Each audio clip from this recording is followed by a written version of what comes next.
السلام علیکم ورحمۃ اللہ وبرکاتہ۔ درود شریف پڑھیں۔ اللہم صلی علی محمد النبی الأمی وعلی آلہ وسلم تسلیما۔ الحمد للہ رب العالمین والصلاة والسلام علی سید الانبیاء والمرسلین وعلى آلہ وصحبہ اجمعین، اما بعد فاعوذ باللہ من الشیطان الرجیم، بسم اللہ الرحمن الرحیم۔ لقد من اللہ علی المؤمنین اذ بعث فیہم رسولا من انفسہم یتلو علیہم آیاتہ ویزکیہم ویعلمہم الکتاب والحکمہ وإن كانوا من قبل لفي ضلال مبين۔ وقال تبارك وتعالى في مقام آخر: يا أيها الذين آمنوا قوا أنفسكم وأهليكم نارا وقودها الناس والحجارة عليها ملائكة غلاظ شداد لا يعصون الله ما أمرهم ويفعلون ما يؤمرون۔ وقال تبارك وتعالى: ربنا هب لنا من أزواجنا وذرياتنا قرة أعين واجعلنا للمتقين إماما۔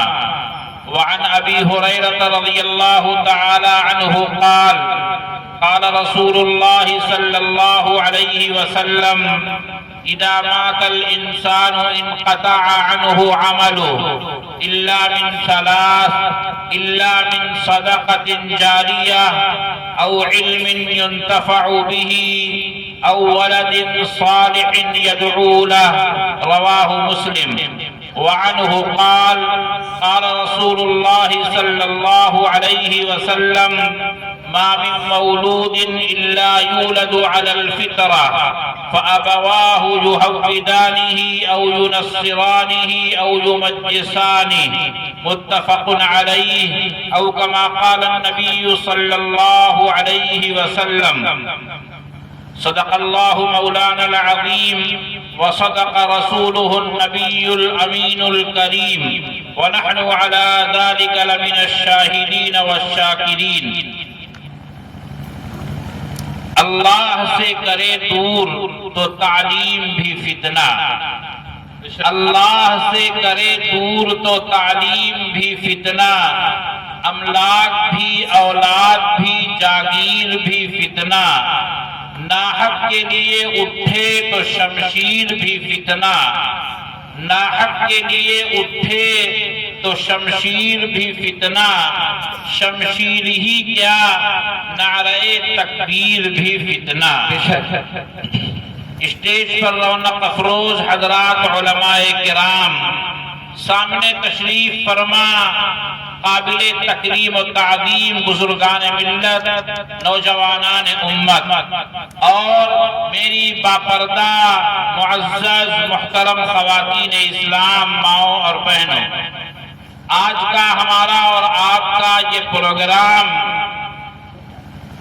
آپ کے گاؤں کے اس مکتب کے صحن میں منعقد ہو رہا ہے، جہاں کچھ سال پہلے مسلمان بچوں کے علاوہ ہمارے برادران وطن غیر مسلم بھائیوں کے بچے بھی پڑھتے تھے اور پڑھنے والے دنیا میں موجود بھی ہیں۔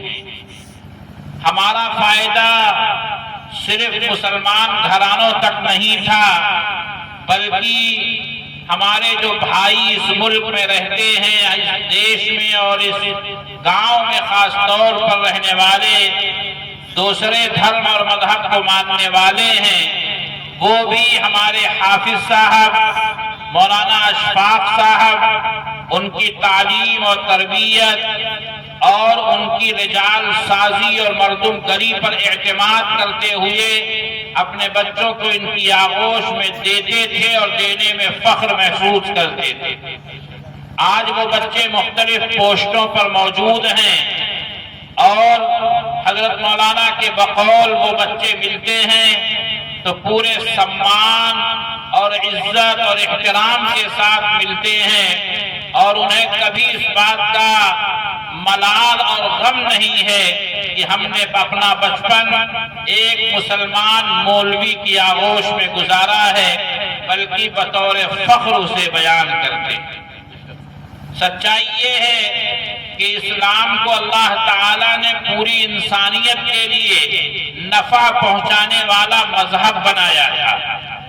آپ اندازہ لگائیں، ہمارے آقا و مولا جناب محمد عربی صلی اللہ علیہ وسلم جب نبوت کا اعلان کرتے ہیں اور اپنے آپ کو اللہ کا نبی بتاتے ہیں، اس زمانے کے حالات ظلم اور تشدد سے بھرے ہوئے حالات تھے۔ چھوٹے چھوٹے بچوں کو لوگ کیسے کھلائیں گے اور پلائیں گے، اس ڈر کی بنیاد پر قتل کر دیا کرتے تھے۔ اللہ تعالیٰ نے فرمایا وَلَا تَقْتُلُوا أَوْلَادَكُمْ خَشْيَةَ إِمْلَاقٍ، فقر و فاقہ کے ڈر کی وجہ سے اپنی اولاد کو قتل مت کرو۔ لوگ اپنی بیٹیوں کو زندہ دفن کر دیتے تھے اس بنیاد پر کہ لوگ میرے بچی کے بڑے ہونے کے بعد میرے یہاں سسرالی رشتہ قائم کریں گے، کوئی داماد بنے گا تو کوئی سمدھی بنے گا، اور بیٹی کا باپ ہونے کی بنیاد پر سماج مجھے ذلیل اور رسوا بنا کر رکھے گا۔ اللہ تعالیٰ نے قرآن مجید میں فرمایا تمہیں اس بات کی خبر دی جاتی تھی وَإِذَا بُشِّرَ أَحَدُهُمْ بِالْأُنثَىٰ ظَلَّ وَجْهُهُ مُسْوَدًّا وَهُوَ كَظِيمٌ، تیرے یہاں بیٹی نے جنم لیا ہے تو تیرا چہرہ سیاہ پڑ جاتا تھا اور تو دل میں گھٹنے لگتا تھا اور یہ سوچتا تھا أَيُمْسِكُهُ عَلَىٰ هُونٍ أَمْ يَدُسُّهُ فِي التُّرَابِ، اس بیٹی کو زندہ رکھے اور ذلیل بنا رہے یا اسے زندہ زمین میں دفن کر دے۔ اور تم میں اکثریت وہ تھی جو اپنی بیٹیوں کو زندہ دفن بھی کرتی تھی اور بیٹیوں کو اور ان پھول کی بچیوں کو اور اللہ کی ان رحمتوں کو زمین میں دفن کرنے کے بعد فخریہ طور پر اس گناہ کا اعلان بھی کرتی تھی اور کارنامہ سمجھ کر اسے بیان بھی کیا جاتا تھا۔ معمولی باتوں پر تلواریں چلتی تھی تو ایک دو نسل نہیں کئی نسلوں تک وہ تلواریں نیام سے باہر رہا کرتی تھی۔ کسی کہنے والے نے کہا ہے بدی کا زور تھا ہر سو جہالت کی گھٹائیں تھی، بدی کا زور تھا ہر سو جہالت کی گھٹائیں تھی، فساد و ظلم کی چاروں طرف پھیلی ہوائیں تھی، ذرا سی بات پر تلوار چل جاتی تھی آپس میں، ذرا سی بات پر تلوار چل جاتی تھی آپس میں، تو پھر جنگ آتی ہی نہ تھی دو چار کے بس میں۔ اگر لڑکی کی پیدائش کا گھر میں ذکر سن لیتے، اگر لڑکی کی پیدائش کا گھر میں ذکر سن لیتے تو اس معصوم کو زندہ زمین میں دفن کر دیتے۔ غرض جو بھی برائی تھی سب ان میں پائی جاتی تھی، غرض جو بھی برائی تھی سب ان میں پائی جاتی تھی، نہ تھی شرم و حیا آنکھوں میں، گھر گھر بے حیائی تھی، مگر اللہ نے جب ان پر اپنا رحم فرمایا، مگر اللہ نے جب ان پر اپنا رحم فرمایا تو عبداللہ کے گھر میں خدا کا لاڈلا۔ میرے بھائی اور بزرگوں، اللہ کے نبی جناب محمد عربی صلی اللہ علیہ وسلم کے سر مبارک پر نبوت کا تاج سجایا گیا اور انسانیت کے اس ٹولے کو جسے قرآن مجید نے کہا ہے وَكُنْتُمْ عَلَى شَفَا حُفْرَةٍ مِّنَ النَّارِ، تم جہنم کے گڑھے میں گرنے کے لیے پوری طرح تیار کھڑے تھے۔ یہ دنیا اپنے ساز و سامان کے ساتھ، یہ سورج یوں ہی روشنی دے رہا تھا، یہ چاند یوں ہی چاندنی دے رہا تھا، زمین و آسمان کی یہ گردشیں باقی تھی، لیل و نہار کی یہ آمد و رفت چل رہی تھی، مگر پروردگار نے فرمایا دنیا اپنے تمام اسباب کے ساتھ تباہی کے دہانے پر کھڑی ہی نہیں تھی، بلکہ تباہی کے گڑھے میں گرنے والی تھی کہ جناب نبی اکرم صلی اللہ علیہ وسلم کو اللہ تعالیٰ نے رحمت عالم بنا کر دنیا میں مبعوث فرمایا۔ پھر اللہ کے پیغمبر علیہ السلام نے پوری انسانیت کے نجات دہندہ کے طور پر پوری انسانی برادری کو اللہ کے پیغمبر علیہ السلام نے ظلمت و تاریکی سے نکال کر ظلم و تشدد کی اسے عدل و انصاف کی شاہراہ پر لا کر ڈال دیا، اور کہنے والے نے کہنے کو بطور فخر پسند کیا کہ تبائع کو یہاں تک فیض صحبت سے جلا بخشی، تبائع کو یہاں تک فیض صحبت سے جلا بخشی، فرشتہ خوب مہذب نیک دینت بن گئے وحشی، تھے جتنے راہ زن ہو گئے قوموں کے رکھوالے، تھے جتنے راہ زن سب ہو گئے قوموں کے رکھوالے، مسیحا بن گئے دختر کو زندہ گاڑنے والے۔ میرے بھائیوں اور بزرگوں، میں نے آپ سے عرض کیا ایک مسلمان گا وہ پوری انسانی برادری انسانی سماج کے لیے مفید بن کر رہے گا، برستا ہوا بادل بن کر رہے گا، سایہ دار درخت بن کر رہے گا، پھلدار پیڑ بن کر رہے گا۔ مسلمان ظلم کرنے والی قوم کا نام نہیں ہے۔ جن لوگوں نے اس ملک کے اندر نام پوچھ کر جے شری رام کے وہ بھی غلطی پر ہیں، اور جن لوگوں نے نام پوچھ کر ہتیا کی ہے اور ہمارے ملک کے نوجوانوں کو شہادت تک پہنچایا ہے اور موت تک پہنچایا ہے۔ ابھی کشمیر کا واقعہ ہوا، سوشل میڈیا بھرا ہوا ہے، وہ لوگ بھی انسانیت کے دشمن ہیں، نہ یہ انسانیت کے دوست ہیں جو مذہب کے نام پر زبردستی کے نعرے لگواتے ہیں، نہ یہ انسانیت کے بھی خواہ اور ہمدرد ہیں جن لوگوں نے نام پوچھ کر قتل کا جرم کیا ہے۔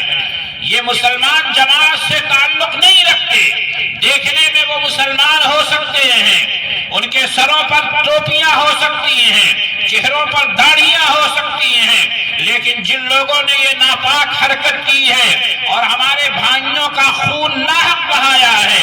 ابھی کشمیر کے اندر کا واقعہ، ابھی کل ہی تو یہ واقعہ ہوا ہے، پورا ملک غمگین ہے، مسلمان غمزدہ ہے، یہ مرنے والے لوگ ملک کی آبرو پر قربان ہونے والے یہ ہمارے بھائی ہمارے غیر نہیں تھے، ان کا ہمارا خون کا رشتہ ہے، یہ ہمارے خاندان اور آدم کی اولاد ہیں، یہ ہمارے اپنے بھائی ہیں۔ مذہب دوسرا ہے تو اس سے کیا ہوا؟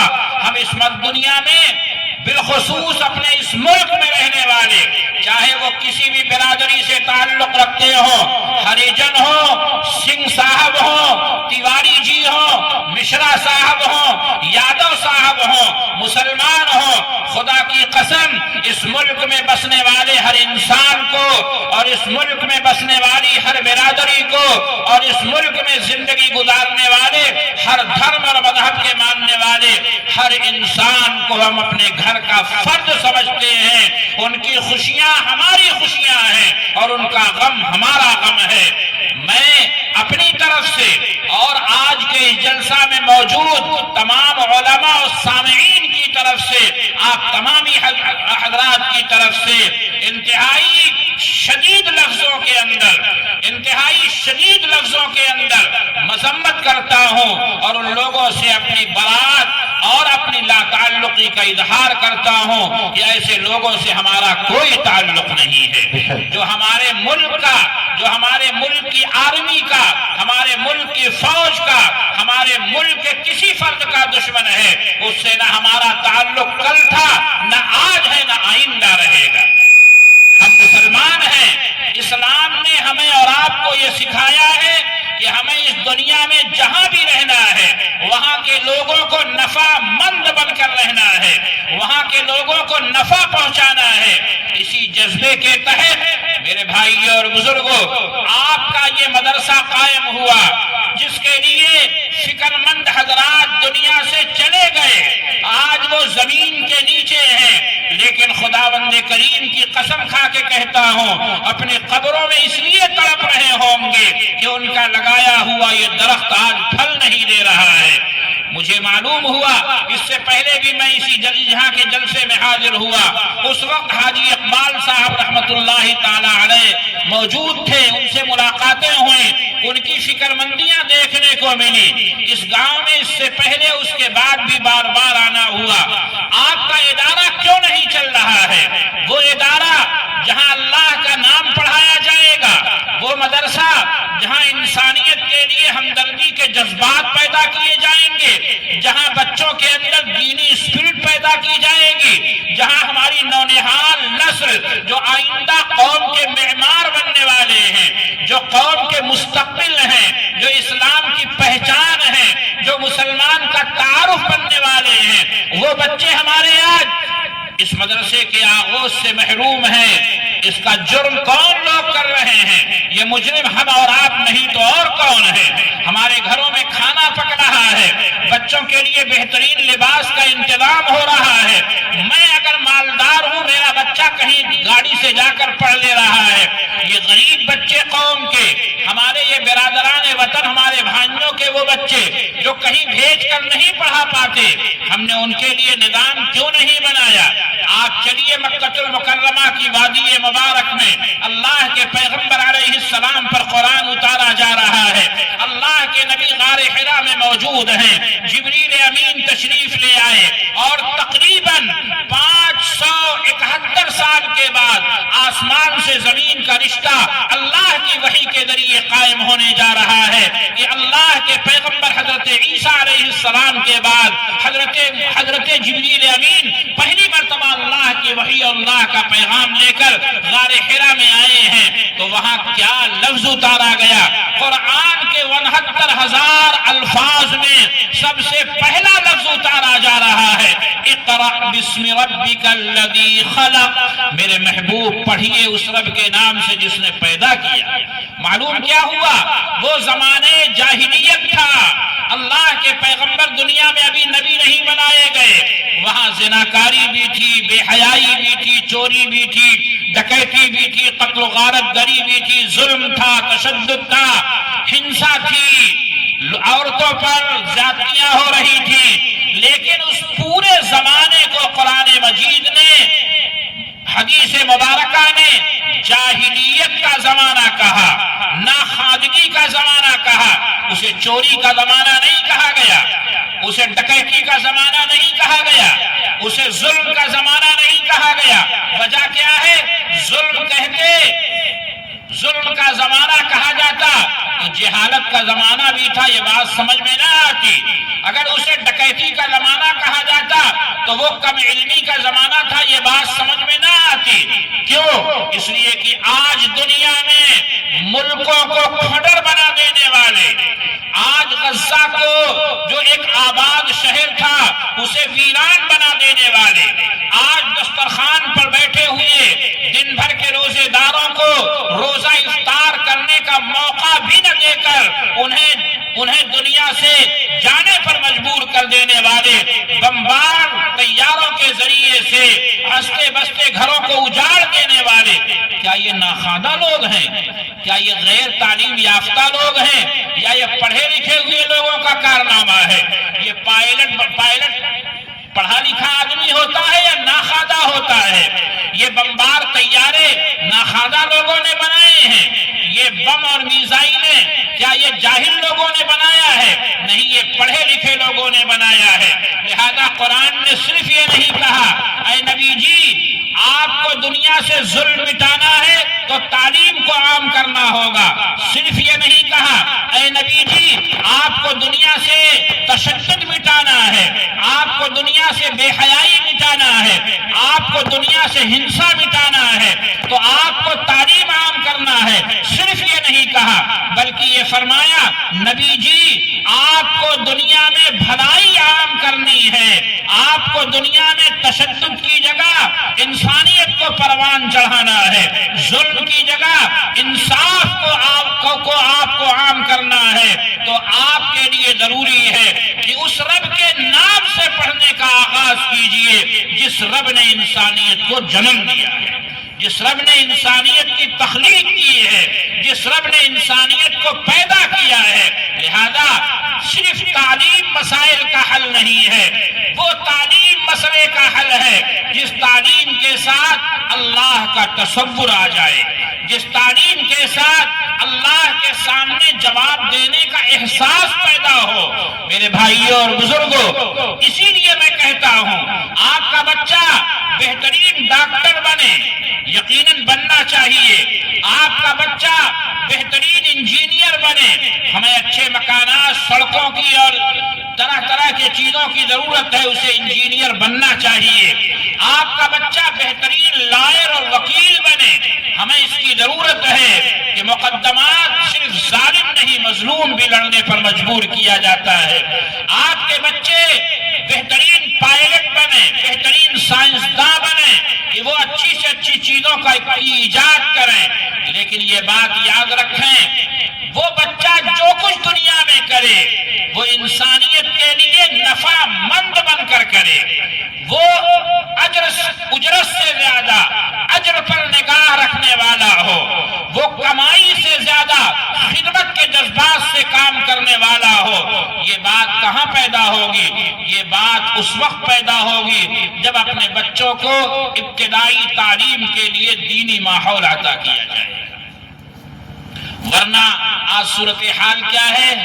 بچہ نرسری اسکول کے لیے نکلتا ہے، باپ ایڈمیشن کرانے گیا، نرسری میں 9,000 روپیہ جمع کر کے آیا ہے، اور 9,000 روپیہ جمع کرنے کے لیے وہ باپ جو مہینے میں 9,000 کماتا ہے یقیناً مقروض ہو چکا ہے، اب ہر مہینے کی فیس وہ اپنی خواہشات کاٹ کر ادا کرتا ہے، خواہشات کا گلا دبا کر ادا کرتا ہے۔ اب یہ بچہ آگے بڑھ رہا ہے، پڑھانے والے بھی کہتے ہیں محنت سے پڑھو گے، یہ ڈگری حاصل کرو گے، لائف سیٹ ہو جائے گی، یہ ڈگری لے لو گے، بہترین تمہیں جاب مل جائے گی اور پیسوں کی ریل تیل ہو جائے گی۔ یہ مزاج کہاں گھر کا بھی بنا ہوا ہے، اسکول کا بھی بنا ہوا ہے، نتیجہ یہ ہوا ایک بچہ BA کرتے اور MBBS کرتے کرتے کروڑوں روپیہ خرچ کر چکا ہے، باپ نے زمین بیچ دیا، جائیداد بیچ دیا، تعلیم مہنگی ہو گئی، نتیجہ یہ ہوا کہ جب وہ پڑھ کر آیا، اب یہ وکیل صاحب، یہ انجینئر صاحب، یہ ڈاکٹر صاحب، انسانیت کی خدمت کو مارو گولی، میرے باپ نے پوری زمین بیچی ہے، کما کے پہلے مجھے اس کا 10 گنا بنانا ہے، یہ مزاج بنا ہوا ہے۔ میرے بھائیوں اور بزرگوں، میں آپ سے پوچھتا ہوں کیا تعلیم کا یہی مقصد ہے کہ زیادہ سے زیادہ دولت اکٹھی کی جائے؟ کیا تعلیم اسی لیے تھی؟ نہیں، اللہ تعالیٰ نے اور اللہ کے پیغمبر جناب محمد عربی صلی اللہ علیہ وسلم نے تعلیم کو عبادت بنایا تھا، تعلیم کو مقصد زندگی بنایا تھا، تعلیم کو دولت کے حاصل کرنے کا ذریعہ نہیں بنایا۔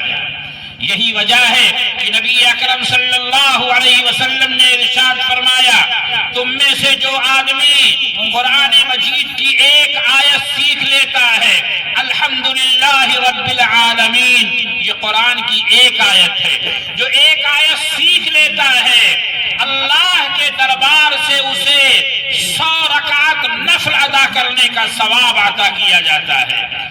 آپ کا بچہ گھر سے نکلا ہے اور آپ کا بچہ گھر سے قدم اٹھاتے ہوئے اس مدرسے کی طرف بڑھ رہا ہے، دنیا والے دیکھیں گے پیر کنواں گاؤں کے ایک کنارے سے ہمارا بچہ اس مکتب کی طرف آگے آ رہا ہے، اللہ کا نبی کہہ رہا ہے یہ جو بچہ اپنے گھر سے نکل کر مکتب جا رہا ہے، لوگوں تمہاری نگاہیں دیکھ رہی ہیں، یہ زمین پر چل رہا ہے، لیکن میں اللہ کا نبی محمد عربی تمہیں بتا رہا ہوں من سلک طریقا یطلب فیہ علما سہل اللہ بہ طریقا الی الجنہ، میں تمہیں خبر دے رہا ہوں اس کا ہر قدم جنت کی طرف بڑھ رہا ہے، اس کا ہر قدم جنت کی طرف اٹھ رہا ہے۔ یہ بچہ یہاں آیا، اس نے پڑھا الحمدللہ رب العالمین، لفظ الحمد اس کے اندر 5 حرف ہیں۔ اللہ کے پیغمبر علیہ السلام سے پوچھئے یا رسول اللہ میرا بچہ تو کچھ سمجھ نہیں رہا ہے، الحمد ترجمہ کیا ہے اور مطلب کیا ہے؟ کیا اسے کچھ ملے گا؟ پیارے آقا علیہ السلام بتائیں گے پڑھانے والے کو الحمدو پر 50 نیکی مل چکی ہے، پڑھنے والے کو بھی 50 نیکی مل چکی ہے۔ آپ سوال کیجئے اے گنبد خضرا کے مکین، یا رسول اللہ یہ تو ادارہ ہمارے بزرگوں نے قائم کیا، آج وہ اپنی قبروں میں ہیں، انہیں کیا ملے گا؟ ہم جو لوگ اپنی دکانوں سے کمائی ہوئی، اپنی گاڑی کمائی ہر مہینہ اس ادارے کو دے رہے ہیں، ہمیں کیا ملے گا؟ اللہ کے پیغمبر علیہ السلام کا فرمان ہمارے اور آپ کے سامنے آئے گا، جو دنیا سے جا چکے وہ لوگ بھی سنیں اور ان لوگوں کے لیے بھی سنا جائے جو دنیا میں موجود ہیں اور اپنی گاڑی کمائی لگا رہے ہیں، وہ بھی سنیں۔ الدال علی الخیر کفاعلہ، جو لوگ خیر کے کام کا سبب بنتے ہیں، اللہ خیر کے کام کی تمام نیکیاں انہیں بھی عطا فرماتے ہیں۔ لہذا پڑھنے والے کو 50 نیکی ملی۔ پیارے آقا نے فرمایا من قرأ حرفا من کتاب اللہ فلہ بہ حسنہ والحسنۃ بعشر امثالها لا اقول الف لام میم حرف، الف حرف، لام حرف، میم حرف۔ جو آدمی اللہ کی کتاب کا ایک حرف پڑھے گا اسے 10 نیکی ملے گی، اور الحمدو میں 5 حرف ہے، لہذا جس نے پڑھا الحمدو اسے بھی 5 نیکی ملی، پڑھانے والے کو 5 نیکی ملی۔ جس نے ادارہ قائم کیا وہ اگرچہ دنیا میں نہیں ہے، یہ ہمارے بزرگ بیٹھے ہیں، ان لوگوں نے ادارے کے لیے محنت کی ہے، بہت سے ہمارے نوجوان بیٹھے ہیں، ان کے باپ داداؤں نے محنت کی ہے، ان کی ماؤں نے قربانیاں دی ہیں، آج وہ قبروں کے نیچے ہیں، لیکن اللہ کی قسم میرا وجدان اور ایمان بول رہا ہے، میرا یقین بول رہا ہے کہ ان کے اعمال نامے میں جب بھی لفظ الحمدو پڑھا جائے گا 50 نیکیاں اسی وقت اللہ کی طرف سے بڑھا دی جائیں۔ میرے بھائیوں یہ تو صرف لفظ پڑھنے کا مسئلہ تھا، لیکن الحمدو کی تشریح بھی حافظ صاحب نے بتایا۔ الحمدللہ رب العالمین کا مطلب کیا ہے؟ اللہ ہمیں اور آپ کو پیغام دے رہے ہیں، ہر نماز پڑھنے والا تنہا نماز پڑھے یا امام کے پیچھے نماز پڑھے یہی اعتراف کرتا ہے الحمدللہ رب العالمین، تمام تعریف اس اللہ کے لیے ہے جو سارے جہان کا پالنے والا ہے، پوری دنیا کی پرورش کرنے والا ہے۔ یہ اس کا ترجمہ بنا، اس کا مطلب کیا بنا؟ وہ اللہ ہے جو ہمیں بھی پال رہا ہے، وہی اللہ ہے جو ہمارے ہریجن بھائی کو بھی پال رہا ہے، وہی اللہ ہے جو یادو کو بھی پال رہا ہے، وہی اللہ ہے جو سنگھ کو بھی پال رہا ہے، وہی اللہ ہے جو تیواری کو بھی پال رہا ہے، وہی اللہ ہے جو مشرا جی کو بھی پال رہا ہے، وہی اللہ ہے جو جینی کو بھی پال رہا ہے، وہی اللہ ہے جو بدھسٹ کو بھی پال رہا ہے۔ اور پال کیسے رہا ہے؟ الرحمن الرحیم، صرف اپنے رحم کی بنیاد پر پال رہا ہے، بدلے کی بھاونا سے نہیں، بدلہ پانے کی بھاونا سے نہیں، اور اس کا بدلہ لینے کے تقاضے سے نہیں۔ لہذا اے نماز پڑھنے والے، جب تو نماز میں یہ کہا کر الحمدللہ رب العالمین، تو اس کے لفظ کا تقاضا، اس کے معنی کا تقاضا اور اس کے احکام کا تقاضا یہ ہے کہ ایک مسلمان پوری دنیا میں بدلے کی بھاونا سے اوپر اٹھ کر، بدلہ چاہنے کے مزاج سے اوپر اٹھ کر ہر انسان اور مخلوق کے فائدہ پہنچانے کے جذبے کے ساتھ زندگی گزارے۔ یہ ہے الحمدللہ رب العالمین کا پیغام۔ جس استاد نے اپنے بچے کو یہ پیغام پڑھایا اور سمجھا دیا، اللہ کے نبی علیہ السلام نے فرمایا اس کے سمجھانے میں مجھے کئی منٹ لگا؟ زیادہ سے زیادہ 1 سے 1.5 منٹ، لیکن گنبد خضرا میں آرام فرما ہمارے اور آپ کے آقا، انسانیت کے سچے ہمدرد، آدمیت کے لیے وجہ افتخار جناب محمد عربی صلی اللہ علیہ وسلم سے پوچھئے یا رسول اللہ اس 1.5 منٹ کی گفتگو میں گفتگو کرنے والے اور سننے والے کو کیا ملے گا؟ نبی اکرم صلی اللہ علیہ وسلم کا جواب آئے گا 1000 رکعت نفل ادا کرنے والے کا ثواب عطا کیا جائے۔ میرے بھائیوں اور بزرگوں، یہ مکتب معمولی چیز نہیں ہے، خدا کی قسم یہ پوری انسانیت کے لیے، صرف مسلمان نہیں بول رہا ہوں، پوری انسانی برادری کے لیے یہ روح کی حیثیت رکھتا ہے۔ مکتب مضبوط ہوتا جائے گا، جتنا اس کی تعلیم میں مضبوطی آ جائے گی اتنا ہی انسانیت کے لیے ہم اور آپ بہترین افراد فراہم کر سکیں گے۔ یہاں پڑھایا جائے گا، یہاں آنے والے بچے کو سکھایا جائے گا کہ جو آدمی من غشا فلیس منا، جو کاروبار میں دھوکہ دیتا ہے وہ محمد عربی صلی اللہ علیہ وسلم کا امتی نہیں ہو سکتا۔ اسے یہ حدیث سکھائی گئی۔ اب آپ اندازہ لگائیں، ایک 8 سال کا، 6 سال کا اور 4-5 سال کا بچہ یہاں آیا، استاد جی نے اسے بتایا جو کاروبار میں دھوکہ دیتا ہے وہ مسلمان نہیں ہو سکتا۔ اب یہ بڑا ہو گیا، اتفاق سے یہ تاجر ہو گیا، اسے منڈی میں لایا گیا، اسے سکھایا جائے گا 1 کلو کی جگہ 900 گرام تولنا، تو فوراً اس کے ذہن میں وہ بچپن کی حدیث آئے گی، نانا یہ تو دھوکہ ہے، استاد جی نے بچپن میں سکھایا تھا جو کاروبار میں دھوکہ دے گا وہ مسلمان نہیں ہو سکتا، محمد عربی صلی اللہ علیہ وسلم کا امتی نہیں ہو سکتا۔ میں تو جھکتا ہوا تولوں گا۔ یہ تم نے کہاں پڑھا؟ میں نے مکتب میں پڑھا تھا۔ تم نے کہاں پڑھا؟ میں نے قرآن میں پڑھا تھا۔ ویل للمطففین الذین اذا اکتالوا علی الناس یستوفون واذا کالوهم او وزنوهم یخسرون الا یظن اولئک انهم مبعوثون لیوم عظیم یوم یقوم الناس لرب العالمین۔ میں نے قرآن میں پڑھا تھا وہ لوگ برباد ہو جائیں، ان لوگوں کے لیے ہلاکت و بربادی ہے جو لوگ ناپ تول میں کمی کرنے والے ہیں، جو لین دین میں گھٹانے والے ہیں۔ ویل للمطففین الذین اذا اکتالوا علی الناس یستوفون، جب ناپ کر لوگوں سے لیتے ہیں تو پورا پورا لیتے ہیں۔ وَإِذَا كَالُوهُمْ أَوْ وَزَنُوهُمْ يُخْسِرُونَ، جب ناپ کر دیتے ہیں یا وزن کر کے دیتے ہیں تو گھٹا دیتے ہیں، اور 1 کلو کی جگہ 900 گرام تول دیا، 1 لیٹر کی جگہ کم کر کے تول دیا۔ اللہ کہتے ہیں یہ وہ لوگ ہیں جن کا آخرت پر یقین نہیں ہے۔ الا یظن اولئک انہم مبعوثون، یہ کام کیوں کر رہے ہیں؟ کیا یہ 900 گرام تول کر 100 گرام کی ڈنڈیاں مار کر جو تم 2-4 پیسے جوڑ لو گے، کیا یہ پیسے تیرے پاس ہمیشہ رہیں گے؟ کیا تو کبھی ان پیسوں کو چھوڑ کر مرے گا نہیں؟ اور پھر مرے گا تو کیا الا یظن اولئک انہم مبعوثون، تمہیں دوبارہ مبعوث نہیں کیا جائے گا، تمہیں دوبارہ زندہ نہیں کیا جائے گا، تمہیں تمہارے اس رب کے سامنے نہیں کھڑا کیا جائے گا جو دلوں کا بھید جاننے والا ہے، جو رات کی تاریکی میں اسی طرح دیکھتا ہے جیسے دن کے اجالے میں دیکھتا ہے، جو آواز زبان سے نکلتی ہے اسی طرح سنتا ہے، جو دل کی دھڑکنوں کو اسی طرح سنتا ہے۔ کیا تمہیں معلوم نہیں؟ الا یظن اولئک انہم مبعوثون لیوم عظیم یوم یقوم الناس لرب العالمین، جس دن پوری انسانیت رب العالمین کے سامنے کھڑی ہوگی۔ میں تو رب العالمین تھا، میں تو ہر ایک کو پال رہا تھا، میں تو پورا سبب دے رہا تھا، تم درمیان میں ڈنڈی مارنے والے کون تھے؟ کیا میرے پاس تمہیں آنے کا یقین نہیں ہے؟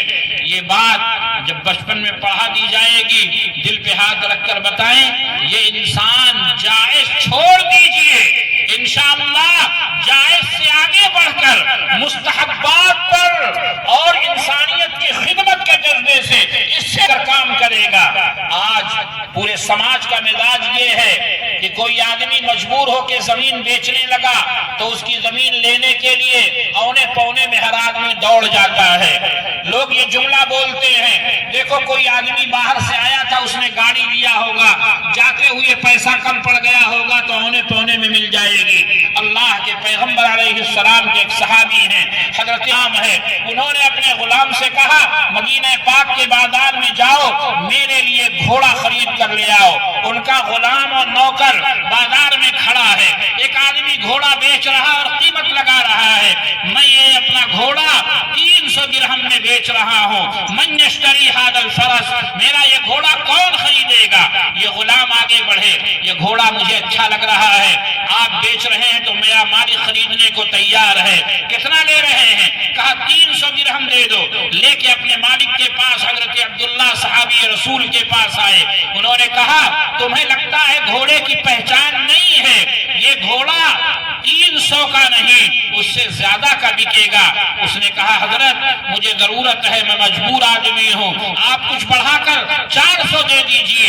کہا نہیں، اس سے بھی زیادہ اس کی قیمت ہے، 500 دے دیجئے، 600 دے دیجئے۔ حضرت عبداللہ نے کہا تیرے گھوڑے کی جو قیمت بنتی ہے وہ 800 درہم ہے۔ اس نے کہا حضرت میں تو 300 بیچنے پر تیار تھا، آپ 800 دے رہے ہیں، یہ تو میری سعادت اور خوش قسمتی کی بات ہے۔ 800 درہم حضرت عبداللہ نے دیا اور وہ گھوڑا خرید لیا۔ غلام نے بعد میں کہا حضرت یہ بھی کوئی بات ہوئی، میں نے زبردستی نہیں کیا تھا، میں نے کم بھی نہیں کرایا تھا، وہ تو یوں ہی 300 روپے کی آواز لگا رہا تھا، آپ خرید لیتے، شرعی اعتبار سے یہ ناجائز بھی نہ ہوتا، وہ تو راضی تھا۔ اور قرآن نے کہا یا ایھا الذین آمنوا لا تأکلوا اموالکم بینکم بالباطل الا ان تکون تجارۃ عن تراض منکم، اے لوگو غلط اور باطل طریقے سے ایک دوسرے کا مال مت کھاؤ، ہاں آپسی رضامندی کے ساتھ تجارت کے ذریعے جو مال تمہارے پاس پہنچ رہا ہے اسے استعمال کرو۔ یہ تو راضی تھا۔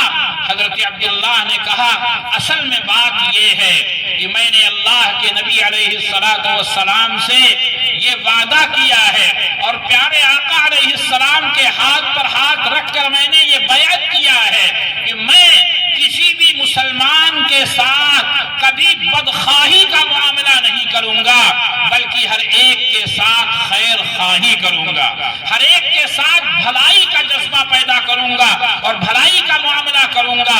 اگر 800 درہم کا گھوڑا میں 300 درہم میں خرید لیتا تو آقا مدنی علیہ السلام کے ساتھ کیے گئے وعدے کی خلاف ورزی ہو جاتی اور عبداللہ کے لیے یہ بات قابل برداشت نہیں تھی۔ میرے بھائیوں اور بزرگوں، یہ جذبہ کہاں پیدا ہوگا؟ اپنے بچوں کے اندر یہ خدمت کے جذبات کہاں پیدا کرنے ہیں؟ یہ خدمت کے جذبات وہاں پیدا کرنے ہیں جہاں تعلیم کے ساتھ اسلامک تربیت کا نظام موجود ہوگا، جہاں مفتی احسان صاحب جیسے انشاءاللہ مدرس اور استاذ دستیاب ہوں گے۔ یہ چھوٹے چھوٹے بچوں کے لیے جو پرائمری کا استاد ہوتا ہے یہ صرف معلم نہیں ہوتا بلکہ مربی بھی ہوتا ہے اور اس کے لیے رول ماڈل بھی ہوتا ہے۔ استاذ کو بچے دیکھتے ہیں، جس طرح استاذ بات کرتا ہے بچے اسی طرح بات کرتے ہیں۔ استاد کا جو مزاج ہوتا ہے وہ بچوں میں فطری طور پر منتقل ہو جاتا ہے، بالکل اسی طرح جیسے ماں باپ کا انداز گفتگو اولاد میں آ جاتا ہے، ماں باپ کے رہنے سہنے کا مزاج اولاد میں منتقل ہو جاتا ہے۔ باپ جیسے بولتا ہے، ماں جیسے بات کرتی ہے، گھر میں پلنے والی اولاد، بیٹے اور بیٹیوں کا لب و لہجہ اور گفتگو کے الفاظ وہی ہو جاتے ہیں۔ لوگ کہتے ہیں اماں اچھی ہے تو بیٹا اچھا بولتا ہے، باپ کی زبان میں مٹھاس ہے تو بیٹے گھی شکر بولتے ہیں۔ لیکن اگر یہی ماں باپ آپس میں گالی گلوچ کریں، یہی گھر کا ماحول ایک دوسرے کو برا بھلا کہنے کا ہو تو بیٹے باہر کی دنیا میں بھی یہی مزاج بنا کے آتے ہیں۔ غیر محسوس طریقے سے جس طرح ماں باپ کی فطرت اولاد میں منتقل ہوتی ہے، اسی طرح پرائمری کے استاد کا مزاج بھی طلبہ میں منتقل ہوتا ہے۔ اسی لیے پہلا بچہ پہلی درسگاہ کہاں پائے گا؟ ماں کی آغوش ہے، ذرا سا بڑا ہوگا باپ کی تربیت ہے، اور ذرا سا شعور کی منزل میں پہنچے گا تو اسکول کا ماحول ہے۔ اب کیسا ماحول ہے یہ ذمہ داری اب آپ کی ہے، یہ کام آپ کا ہے، کس طرح کے ماحول میں بچوں کو پروان چڑھانا ہے۔ میرے بھائیوں اور بزرگوں، جس طرح اپنی اولاد کو اچھا پہنانا ہماری ذمہ داری ہے، جس طرح اپنی اولاد کے لیے چھت بنانا ہماری ذمہ داری ہے، خدا کی قسم اس سے بڑھی ہوئی ذمہ داری ہے اپنی اولاد کو نیک بنانا، اپنی اولاد کو آخرت کی کھیتی سمجھ کر تیار کرنا، اس سے بڑی ذمہ داری ہے۔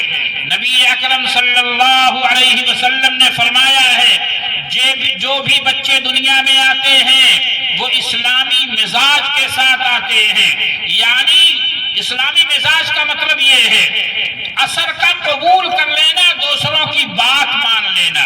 اسلام کہتے ہیں دوسروں کی بات پر گردن جھکا دینا، مسلمان کہتے ہیں اللہ کے حکموں کے آگے اپنے آپ کو ڈال دینا، اسی لیے مسلمان کو مسلمان کہا جاتا ہے۔ یہ اللہ اور رسول کے آگے اپنی مرضی کبھی نہیں چلاتا، اسی بنیاد پر اسے جس مذہب کو مانتا ہے اس مذہب کو اسلام اور ماننے والے کو مسلم اور مسلمان کہا جاتا ہے۔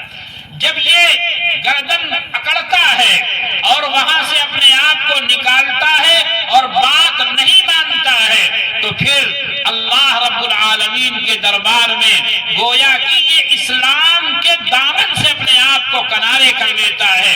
نبی اکرم صلی اللہ علیہ وسلم سے پوچھا گیا بہترین مسلمان کون ہے؟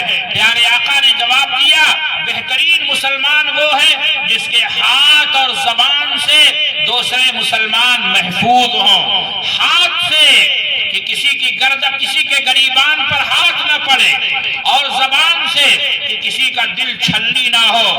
اگر ہمارے درمیان اس طرح کے افراد موجود ہیں تو یہ بہترین مسلمان ہیں۔ لیکن حدیث کا یہ مطلب نہیں ہے کہ اگر مسلمان ہمارے ہاتھ اور زبان سے محفوظ ہو تو ہم اچھے مسلمان ہیں۔ اس کا مطلب یہ ہے کہ جب یہ مسلمانوں کے درمیان ہر دم رہنے والا مسلمان کو تکلیف نہیں پہنچائے گا تو جن لوگوں سے کبھی کبھی واسطہ پڑے گا انہیں تو بدرجہ اولا تکلیف نہیں پہنچائے گا۔ میرے بھائیوں اور بزرگوں، اس کا مطلب یہ ہے کہ ایک اچھا مومن اور مسلمان وہ ہے جس کی زبان اور ہاتھ سے اور جس کے کردار اور اعمال سے دنیا کا ہر انسان مطمئن ہو۔ حدیث میں فرمایا گیا المؤمن من امنہ الناس، مومن وہ ہے جس سے دنیا کے سارے انسان مامون اور مطمئن رہیں۔ ایک سچے مسلمان کی پہچان یہ ہے کہ آس پاس رہنے والے لوگوں کو یہ خطرہ نہ ہو کہ اگر میں سفر میں چلا جاؤں گا تو یہ مسلمان میری عزت پر ہاتھ ڈال دیں گے، یہ مسلمان میری آبرو پر ہاتھ ڈال دیں گے، میرے مال پر ہاتھ ڈال دیں گے۔ اگر پڑوس میں رہنے والے چاہے وہ نان مسلم ہی کیوں نہ ہو، اگر ان کے دل میں یہ خطرہ ہے تو آپ خبر لیجئے آپ کا اور ہمارا اسلام اللہ کے یہاں معتبر نہیں ہے، ہمارے ایمان کا اللہ کے ہاں اعتبار نہیں ہے۔ نبی اکرم صلی اللہ علیہ وسلم نے ہمیں اور آپ کو بتایا جو بھی بچہ پیدا ہوتا ہے اس کے اندر بات ماننے کی صلاحیت ہوتی ہے، یعنی اسلامی مزاج لے کر آتا ہے۔ پھر باپ اور ماں فَأَبَوَاهُ يُحَوِّدَانِهِ اسے یہودی بنا دیتے ہیں، او يُنَصِّرَانِهِ یا نصرانی بنا دیتے ہیں، او يُمَجِّسَانِهِ یا مجوسی بنا دیتے ہیں۔ یعنی جیسے ماں باپ ماحول دیتے ہیں اولاد بالکل اسی طرف چل نکلتی ہے۔ اس لیے آپ اپنی اولاد کے لیے ماحول تیار کریں، گھر کے اندر کا ماحول دیندارانہ ماحول بنائیں، اور بچوں کو ابتدائی تعلیم کے لیے جس اسکول کے حوالے کریں اس اسکول میں تعلیم سے زیادہ تربیت پر توجہ کی جاتی ہو اور ساتھ میں عمدہ تعلیم کا انتظام ہو تو یہ سونے پر سہاگا اور نور علی نور ہے۔ اور اگر صرف پڑھائی ہے، صرف معلومات ہیں، صرف جانکاریاں ہیں لیکن انسانیت کی ہمدردی پیدا نہیں کی جا رہی ہے، اللہ کے سامنے جواب دہی کا احساس نہیں پیدا کیا جا رہا ہے، پھر وہ کچھ آنکھیں دیکھیں گی جس کا نظارہ ہم اور آپ کر رہے ہیں، جو ہم اور آپ دیکھ رہے ہیں۔ آج کیا ہر آدمی یہ نہیں کہہ رہا ہے صاحب بڑے ہاسپٹل مت جائیے گا؟ کیا یہ جملہ نہیں بولا جا رہا ہے؟ کیا یہ پڑھے لکھے لوگ نہیں ہیں؟ میں تمام لوگوں کو نہیں کہتا، لیکن کیا یہ سچائی نہیں ہے؟ نارمل پیدائش میں اگر ڈاکٹر صاحبہ کو 5,000 ملتے تھے تو زبردستی آپریشن کر کے 50,000 کا بل نہیں بنایا جا رہا ہے؟ کیا 1 2 4 تاریخوں میں کیس اور مقدمات حل ہو سکتے تھے، مگر دونوں طرف کے وکیل صاحبان آپس میں ساٹھ گاٹھ کر کے مقدمات کی تاریخ پر تاریخ نہیں لے رہے ہیں کہ ہر تاریخ کا 500 1000 روپیہ فیس کے نام پر آتا رہے؟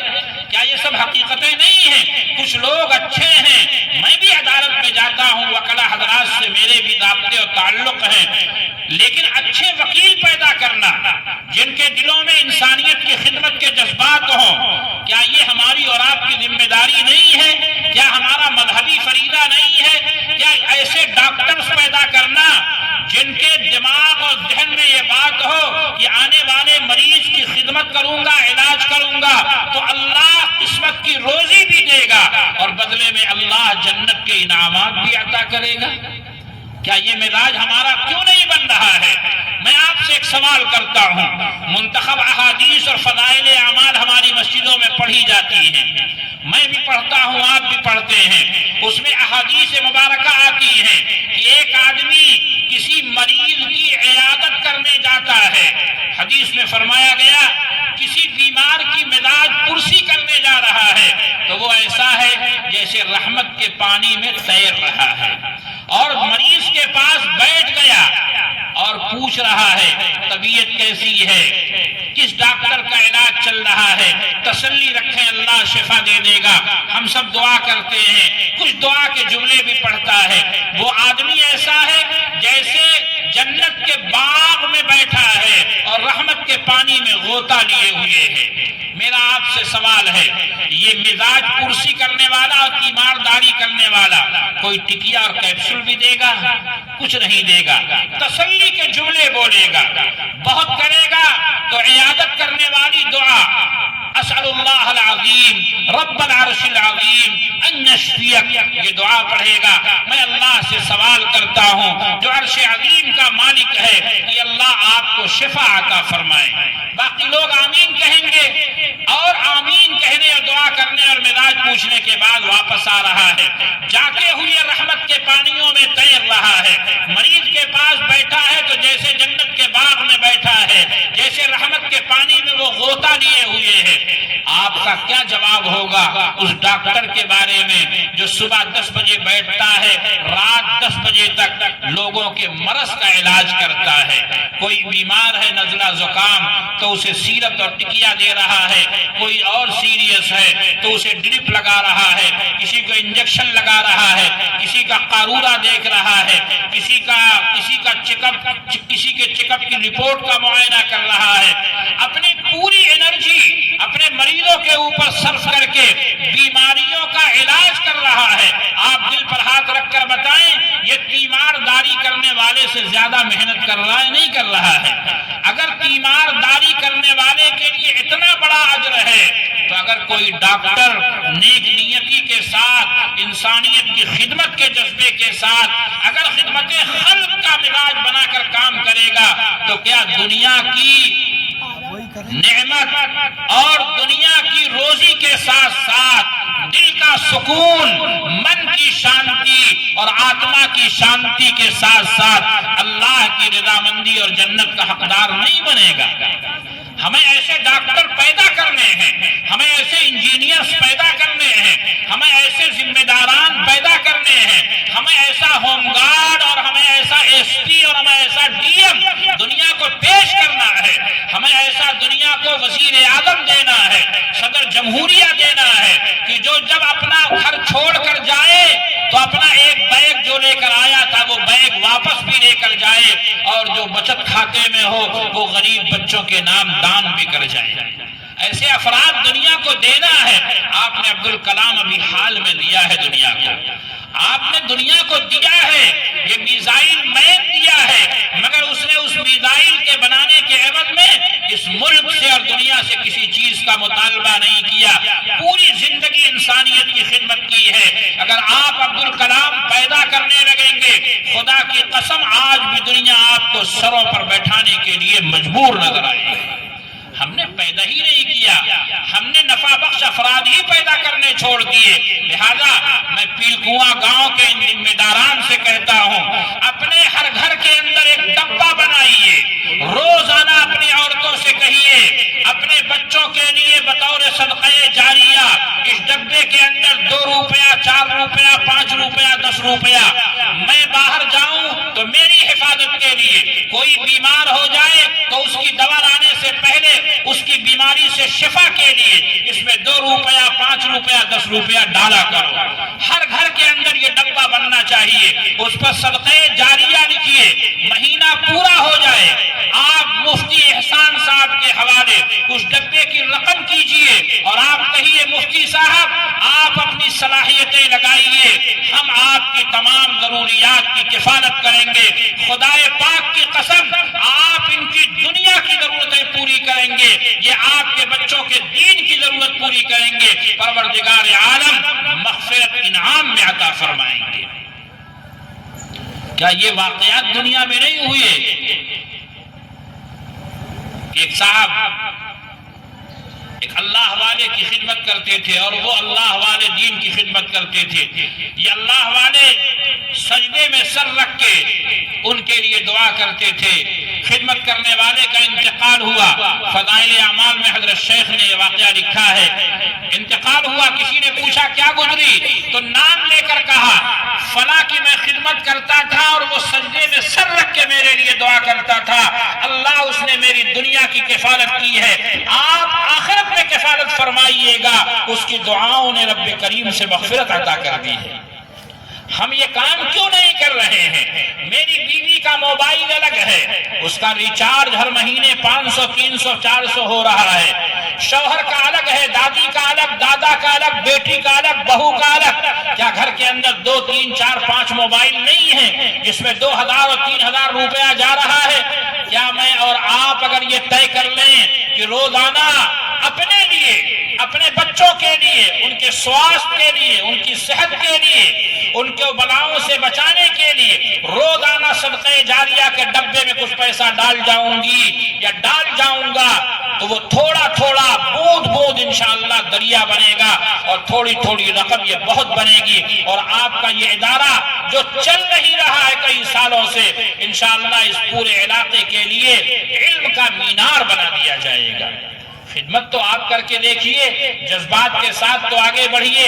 آج وہ لوگ جنہوں نے اس مدرسے کو قائم کیا ہے، ہو سکتا ہے کچھ افراد یہاں بوڑھے موجود نظر آ رہے ہیں، کچھ لوگ زمین کے نیچے بھی جا چکے ہیں، لیکن کیا یہ مدرسہ ان کے لیے صدقہ جاریہ نہیں بنے گا؟ اللہ کے نبی جناب محمد عربی صلی اللہ علیہ وسلم نے ارشاد فرمایا اذا مات الانسان انقطع عنہ عملہ، جب انسان کا انتقال ہو جاتا ہے تو اس کے اعمال کرنے کا سلسلہ بند ہو جاتا ہے۔ جیسے ہی روح نکلی اب یہ نماز نہیں پڑھ سکتا، یہ سبحان اللہ نہیں کہہ سکتا، یہ تلاوت نہیں کر سکتا، اب اس کے اعمال نامے میں اس کے کیے ہوئے عمل کا کوئی ثواب نہیں پہنچے گا الا من ثلاث، مگر 3 عمل ایسے ہیں جس کا ثواب مرنے کے بعد بھی اعمال نامے میں مسلسل جائے گا۔ نمبر 1 صدقۃ جاریہ، صدقہ جاریہ۔ نمبر 1 صدقہ جاریہ۔ یہ مدرسہ پیر کنواں کا یہ ادارہ، جن لوگوں نے اس مدرسے میں اینٹ دی ہوگی، جن لوگوں نے اس مدرسے میں پٹیا اور گاٹر دیا ہوگا، جن لوگوں نے اس مدرسے کی زمین بنوائی ہوگی، جن لوگوں نے اس مدرسے کو زمین دیا ہوگا، وہ لوگ زمین کے اندر ہوں یا زمین کے اوپر ہوں، یہاں ایک مرتبہ لفظ اللہ بولا جائے گا، لفظ اللہ بولا جائے گا، الف لام لام اور ہا الف، 5 حرفوں میں لفظ اللہ بنا ہے۔ اللہ الف لام لام پھر الف پھر ہا، 5 حرف اللہ۔ اللہ پر 50 نیکیاں، بولنے والے کو، پڑھانے والے کو، جن لوگوں نے ایک اینٹ کے بقدر خدمت کی ہوگی انشاءاللہ وہ دنیا میں ہو یا نہ ہو ان کے اعمال نامے میں یہ ثواب پہنچے گی۔ الا من صدقۃ جاریہ، یہ آپ جو اپنے گھروں میں ڈبے رکھیں گے یہ صدقہ جاریہ بنیں گے۔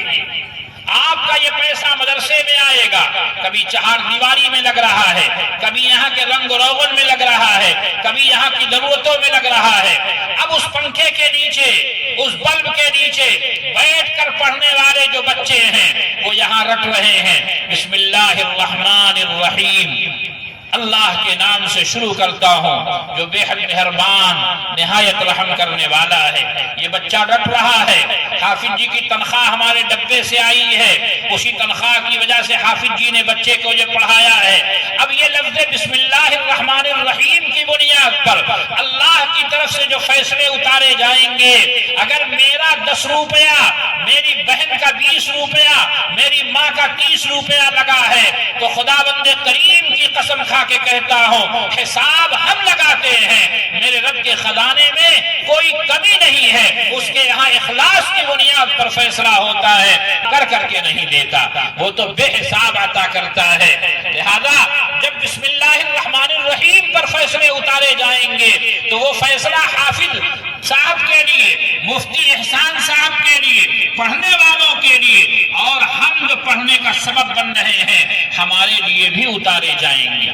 بہت الاتقان میں علامہ جلال الدین سیوطی رحمت اللہ تعالی علیہ نے ایک واقعہ لکھا ہے، حضرت عیسیٰ کا گزر ہو رہا ہے، قبرستان کے اندر ایک صاحب کو عذاب ہو رہا ہے، بڑی دعا کیا، عذاب ٹلا نہیں، چلے گئے، واپس آئے تو دیکھا جس کے لیے رو رو کر دعا کیا تھا اور عذاب نہیں ٹلا وہ تو بڑا نوازا جا رہا ہے، اور اس کی قبر جو جہنم کا گڑھا تھی جنت کا باغ بنائی گئی۔ یہ واقعہ بار بار سنے اس لیے میں جلدی بول رہا ہوں۔ عرض کیا رب کریم میں نے دعا مانگی پھر بھی آپ نے عذاب نہیں ہٹایا، اب میں واپس آ کر دیکھتا ہوں تو اس کی بڑی آؤ بھگت ہو رہی ہے، جنت کی کھڑکیاں کھولی گئی، فرشتے اعزاز و اکرام کر رہے ہیں، صلاۃ و سلام آ رہا ہے، اللہ پاک کیا ہو گیا؟ رب کریم نے جواب دیا اے عیسیٰ جب تو جا رہا تھا یہ بندہ اس وقت مر چکا تھا، قبر میں آ چکا تھا، مگر بڑا فاجر و فاسق تھا، لیکن جب تو جا رہا تھا تو اس کی بیوی کے پیٹ میں ایک بچہ اس کا تھا، اس وقت میں اسے عذاب دے رہا تھا، وہ بچہ پیدا ہوا، ماں نے اسے مکتب کے حوالے کیا، توتلی زبان میں جب استاد نے کہا بسم اللہ الرحمن الرحیم تو اس نے بسم اللہ الرحمن الرحیم اپنی زبان میں کہا، لیکن اس بچے نے مجھے رحمان اور رحیم پکار دیا تو میری رحمانیت کو اور رحیمیت کو اور میری غیرت کو یہ گوارا نہ ہوا کہ معصوم اس کا بیٹا زمین کے اوپر تو مجھے رحمان اور رحیم کہے اور میں اس کے باپ کو زمین کے نیچے عذاب دوں، میں نے اس کے عذاب کو نعمتوں میں تبدیل کر دیا۔ اس پر میں نے کہا ہمارے جو بھی گاؤں کے بچے آئیں گے یہاں بسم اللہ الرحمن الرحیم پڑھایا جائے گا، جو بھی اللہ کی طرف سے انقلابی فیصلے اتارے جائیں گے، میری ماں اور بہنوں کا، آپ کا 10-10 20-20 روپیہ اگر لگ رہا ہوگا تو انشاءاللہ ان فیصلوں میں اللہ ہمیں اور آپ کو بھی شامل فرمائے۔ ہم اور آپ دنیا میں حساب لگاتے ہیں، صاحب 1 لاکھ نفع ہوا ہے، 10 لوگوں نے 10-10 ہزار لگایا تھا تو اب حصہ مساوی تقسیم کر دیا جائے۔ اللہ کے یہاں یہ حساب نہیں چلتا۔ لن ینال اللہ لحومها ولا دماؤها ولكن يناله التقوى منكم۔ اللہ کوانٹٹی کو نہیں دیکھتے، اللہ کوالٹی کو دیکھتے ہیں، اللہ مقدار کو نہیں دیکھتے، اللہ کیفیت کو دیکھتے ہیں۔ ایک کھجور صدقہ کرنے والا اخلاص کے ساتھ صدقہ کرے گا تو اللہ احد پہاڑ کے برابر نیکیاں بنا کر عطا کرے گا، اور احد پہاڑ کے برابر سونا کوئی خرچ کرے گا مگر ریاکاری اور نمود اور شہرت کے لیے کرے گا تو اللہ کے یہاں اس کا بھاؤ مٹی بھی نہیں لگایا جائے گا۔ پروردگار عالم کے یہاں کسی بھی چیز کا بھاؤ اخلاص کی بنیاد پر ہے۔ اس لیے میں عرض کرتا ہوں پلکواں کا کوئی بھی گاؤں، پلکواں کا کوئی بھی گھر ایسا نہ بچے جس میں صدقہ جاریہ کا کوئی بکس نہ بنایا جائے، چھوٹا ڈبہ نہ بنایا جائے۔ آپ باہر نکل رہے ہیں، آپ سفر میں جا رہے ہیں، آپ گاڑی لے کر جا رہے ہیں، آپ اس میں 2 روپیہ 4 روپیہ ڈال کر جائیے۔ اللہ کے نبی علیہ السلام نے فرمایا صدقات کے ذریعے سے اللہ بلاؤں کو دور کرتا ہے، راستے میں آنے والی بلائیں دور کر دی جائیں گی۔ آپ کا مال آنے والا ہے، مال کہیں پھنس نہ جائے، مال پر دوسرے لوگوں کی نگاہ نہ پڑ جائے، اس کے لیے آپ نے 5 روپیہ ڈال دیا، آپ 5 روپیہ ڈالیں گے 50 لاکھ روپے مال کی انشاءاللہ اللہ حفاظت فرمائیں گے۔ آپ جب بھی اپنے بچوں کو کہیں بھیج رہے ہیں، اپنی بیوی کو کہیں بھیج رہے ہیں، روزانہ کا معمول بنائیں، اس میں پیسہ ڈالیں، یہ صدقہ جاریہ بنے گا، دنیا میں رہیں گے تب بھی اس کا ثواب ملے گا، نکال کر جائیں گے، اس کے ذریعے سے دنیا میں جو کام ہو چکا ہے اس کا نفع چلتا رہے گا، تو مرنے کے بعد بھی اعمال نامے میں ثواب پہنچتا رہے گا۔ پیارے آقا نے فرمایا انسان مر جاتا ہے تو 3 چیزوں کے سوا ساری چیزوں کا عمل بند۔ نمبر 1 صدقہ جاریہ، نمبر 2 او علم ينتفع به، ایسا علم یا علمی درسگاہ چھوڑ کر مرا ہے، یا علمی کتاب چھوڑ کر مرا ہے، یا علمی شاگرد چھوڑ کر مرا ہے، جس کا نفع مرنے کے بعد بھی چل رہا ہے۔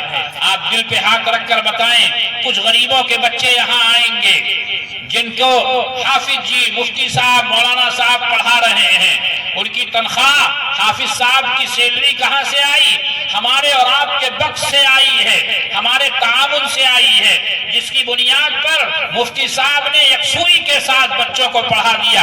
اب یہ بچے جب بڑے ہو گئے، کہیں یہ امامت کر رہے ہیں، مسجد میں کھڑے ہو کر خطابت کر رہے ہیں، کہیں یہ نکاح پڑھا رہے ہیں، کہیں یہ جنازہ پڑھا رہے ہیں، کوئی آدمی تجارت کر رہا ہے اسے تجارت کے اصول بتا رہے ہیں، کوئی آدمی عدالت میں جا رہا ہے تو اس کو سمجھا رہے ہیں، عدالت میں ضرور جائیے گا مگر غلط مقدمات نہ قائم کیجئے، لڑنے والوں کے درمیان صلح کرا رہے ہیں۔ اللہ کے پیغمبر کا یہ فرمان کہ تم رات بھر نفلیں پڑھو، دن بھر روزے رکھو، صدقہ خیرات کرو، اس سے بڑا ہوا عمل یہ ہے کہ دو لڑنے والوں کے درمیان صلح کرا دو۔ یہ عالم صاحب، مولوی صاحب، حافظ جی لڑنے والوں کے درمیان صلح کرا رہے ہیں اور اللہ کی طرف سے ڈھیروں ڈھیر نیکیاں پا رہے ہیں۔ یہ عالم اور حافظ بنے کیسے ہیں؟ ہماری اور آپ کی توجہ سے بنے ہیں۔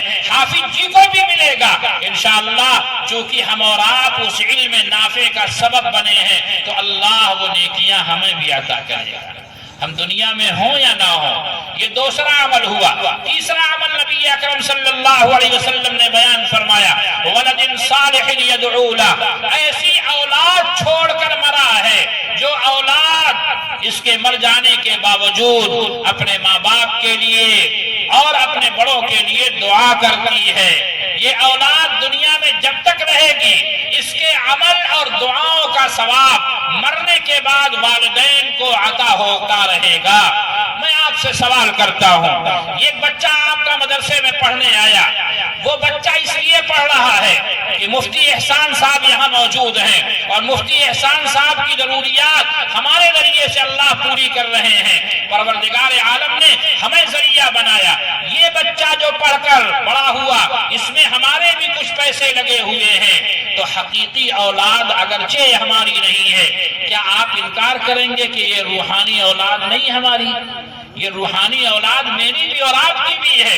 آج بہت سے لوگ مدرسوں میں آتے ہیں، صاحب میرا کوئی بیٹا حافظ تو نہیں بن سکا، کوئی ایک غریب بچہ مجھے دے دیجئے، میں اسے حافظ بنانا چاہتا ہوں۔ میرے یہاں بھی آتے ہیں، الحمدللہ لوگ اپنا پورا پیسہ دیتے ہیں، سال بھر کا خرچ دیتے ہیں اور اپنی طرف سے بچوں کو حافظ بناتے ہیں، ملاقات کرنے آتے ہیں، حفظ کے ختم پر مٹھائیاں ایسے ہی تقسیم کرتے ہیں جیسے اپنی اولاد حافظ ہو رہی ہے۔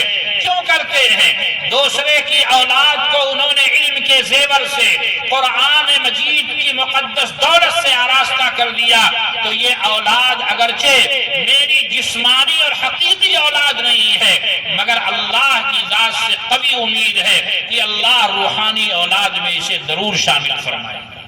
اب یہ بچہ دنیا میں عبادت کر رہا ہے، دعا مانگ رہا ہے، ہم زمین کے اوپر ہوں گے تب بھی، زمین کے نیچے ہوں گے تب بھی، ہمارا اپنا اعمال کا سلسلہ تو بند ہو چکا ہوگا لیکن اس بچے کے عمل کا ثواب انشاءاللہ ضرور پہنچ رہا ہوگا۔ میرے بھائیوں اور بزرگوں، اس لیے ہماری اور آپ کی ذمہ داری ہے، بلکہ میں اس سے بڑھ کر کہتا ہوں، گاؤں کو اسلامی ماحول، ایک دوسرے کے لیے نفع بخش مزاج کے ساتھ زندگی کو خوشگوار بنانے کے لیے اگر کوئی چیز بنیاد ہے اور روح کی حیثیت رکھتی ہے تو وہ گاؤں کا دینی مکتب ہے، وہ گاؤں کا دینی مکتب ہے۔ ورنہ اسکول تو بہت کھلے ہوئے ہیں، لوگ پرچار کر رہے ہیں ہمارے اسکول میں آئیے، ہمارے اسکول میں آئیے، اور پوری دنیا یہ کہہ رہی ہے یہ اسکول نہیں سب تجارت گاہ بن گئے ہیں۔ سچائی ہے کہ نہیں سچائی ہے؟ تعلیم کو مقصد زندگی بنائیے، تعلیم کو عبادت الہی بنائیے، تعلیم کو سنت نبوی سمجھ کر حاصل کیجئے۔ اور اگر آپ کا یہ مدرسہ نہیں چل رہا ہے تو اپنے گھروں کے اندر ہفتے میں 2-3 دن ہی اچھا پکوان کھائیے، دال روٹی اور چٹنی پر گزارا کیجئے، پیسہ بچا کر آپ اس مدرسے کے باکس میں وہ پیسہ ضرور ڈالیں۔ پڑھی لکھی نسل وجود میں آئے گی، ہم بوڑھے ہو جائیں گے، ہماری اولاد بڑی ہو جائے گی، کسی مجمع میں کھڑی ہو کر تقریر کرے گی، 2-4 لوگ کہیں گے آپ کا بچہ ماشاءاللہ دل خوش ہو گیا، تو آپ یہ کہیں گے بچپن سے میں نے آج بڑھاپے تک بڑی محنت کیا، مگر الحمدللہ میرے بچے نے ممبر پر کھڑے ہو کر تقریر کیا، میرے بچے نے محراب میں کھڑے ہو کر تراویح سنایا، میرے بچے نے لوگوں کے درمیان اچھی باتیں کی، آج میرا سینہ چوڑا ہو گیا، لوگ میرے بچے کی تعریف نہیں بلکہ حقیقت میں مجھے سوغات عطا کر رہے ہیں۔ اس سے بڑی کیا دولت ہے؟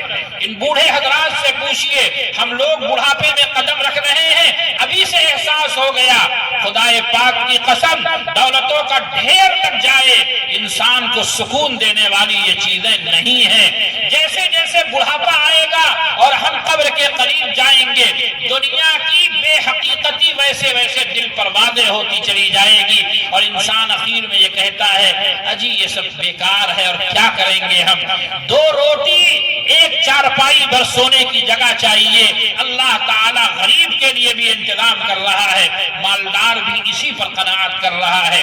بہت مشہور جملہ ہے، غریب دور تک چلتا ہے روٹی کی تلاش میں، اور مالدار دور تک چلتا ہے روٹی کو ہضم کرنے کے لیے۔ کیا چلنا دونوں کو ہے اس دنیا میں۔ اس لیے میں آپ سے یہ عرض کرتا ہوں، بہت ہاؤ بھاؤ دکھانے والے لوگوں سے متاثر نہ ہو۔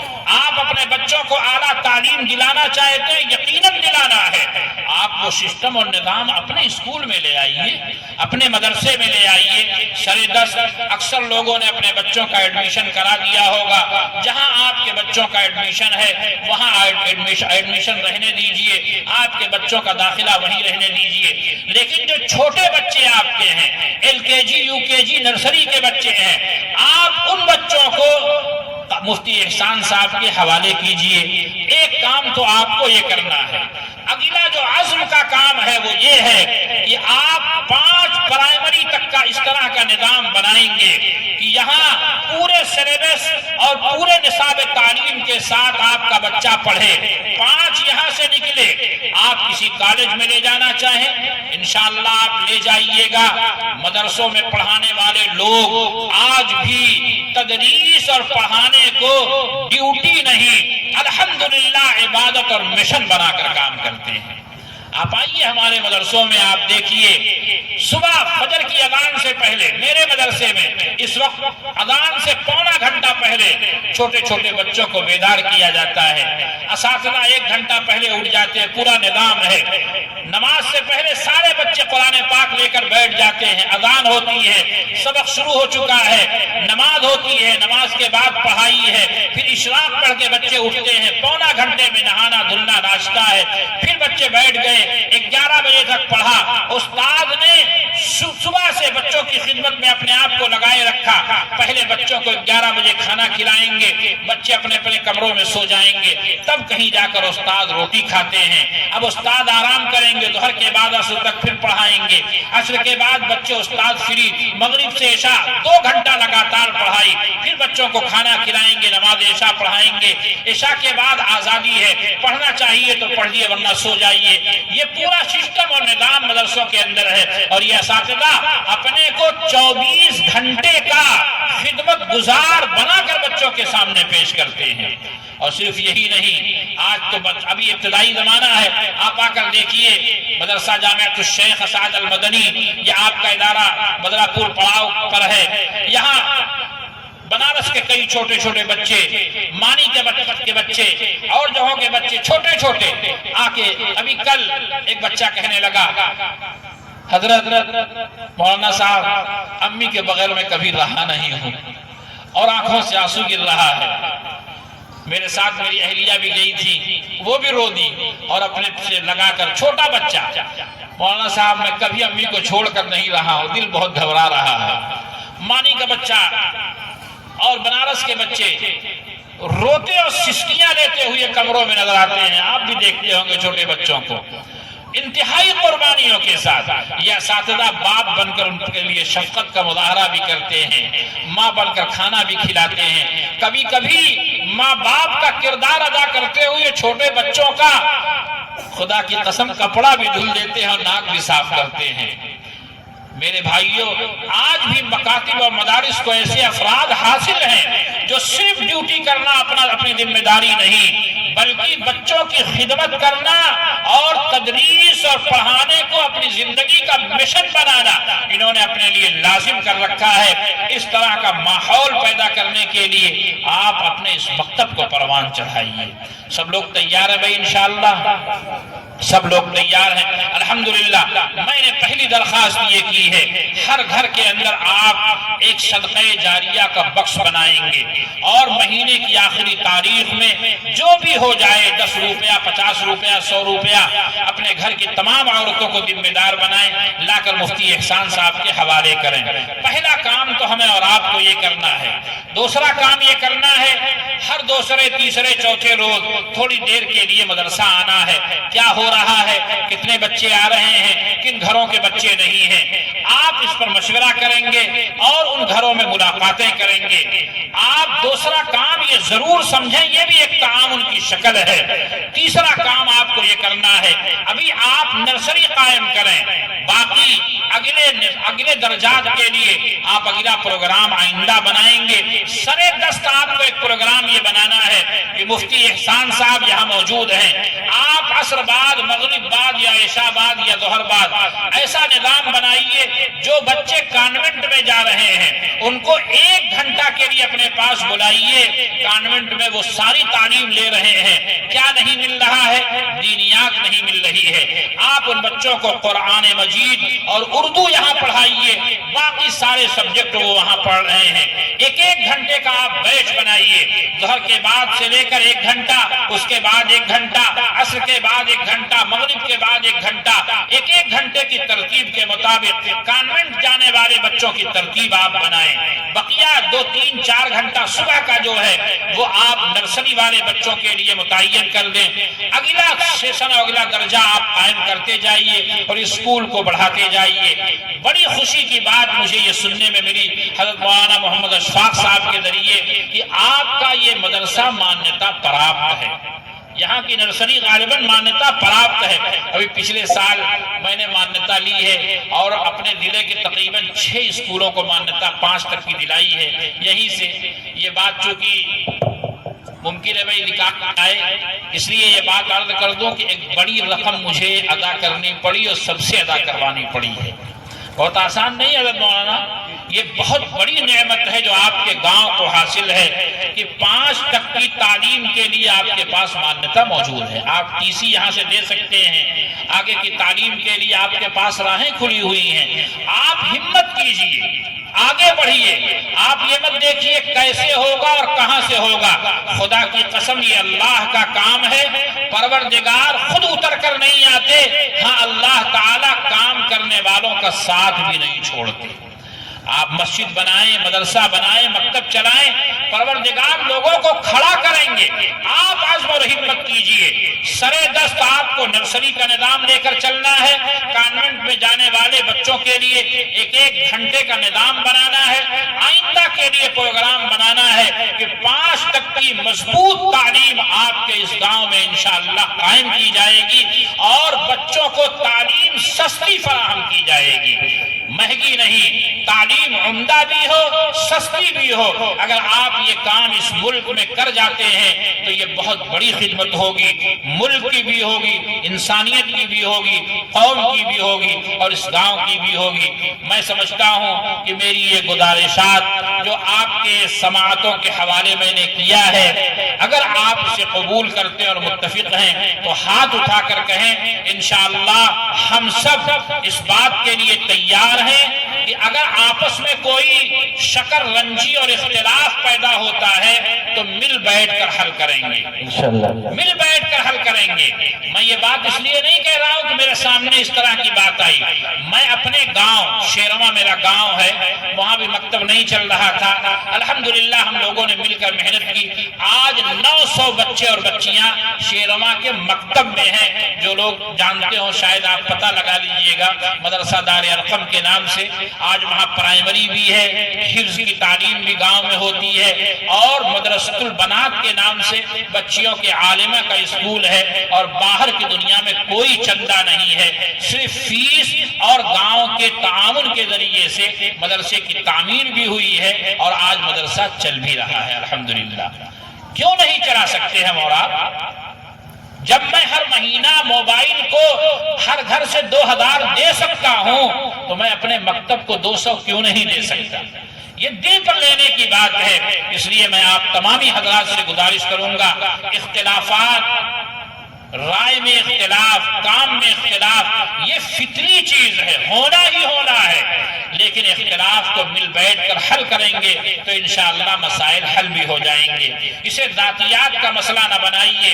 اختلاف کہاں نہیں ہوتا، اختلاف کب نہیں ہوتا، اور جو لوگ اختلاف کرنے والے ہیں وہی زندہ قوم کے لوگ مانے جائیں گے، مردہ لوگ کیا اختلاف کریں گے؟ اختلاف ان کے یہاں نہیں ہوتا۔ آپ چلیے، محمد عربی صلی اللہ علیہ وسلم صدر مجلس ہیں، صحابہ کرام تشریف فرما ہیں، معلوم یہ ہوا مکہ المکرمہ سے ایک 3000 کا بڑا لشکر مدینہ پاک کی طرف بڑھ رہا ہے۔ اللہ کے نبی علیہ السلام نے صحابہ کرام سے مشورہ کیا، بتاؤ جنگ کیسے کی جائے؟ مدینہ پاک میں رہ کر دفاعی جنگ کریں یا میدان میں نکل کر اقدامی جنگ کی جائے؟ نوجوان کہہ رہے ہیں ہم نے بدر میں دھول چٹائی ہے، احد میں بھی باہر نکل کر لڑیں گے۔ اللہ کے پیغمبر کہہ رہے ہیں میری رائے یہ ہے کہ مدینہ پاک میں رہ کر لڑا جائے۔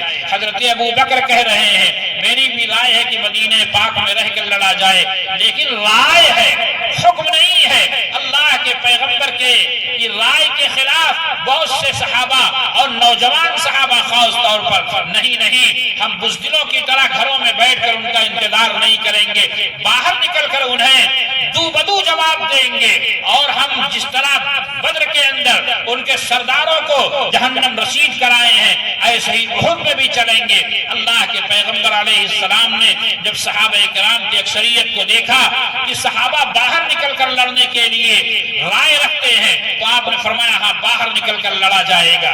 اللہ کے نبی اندر گئے، آپ نے ہتھیار لگائے، اور ادھر صحابہ نے کہا اللہ کے نبی کی مرضی تھی کہ اندر لڑا جائے، ہم لوگوں نے آپ کو اپنی رائے ماننے پر مجبور کیا۔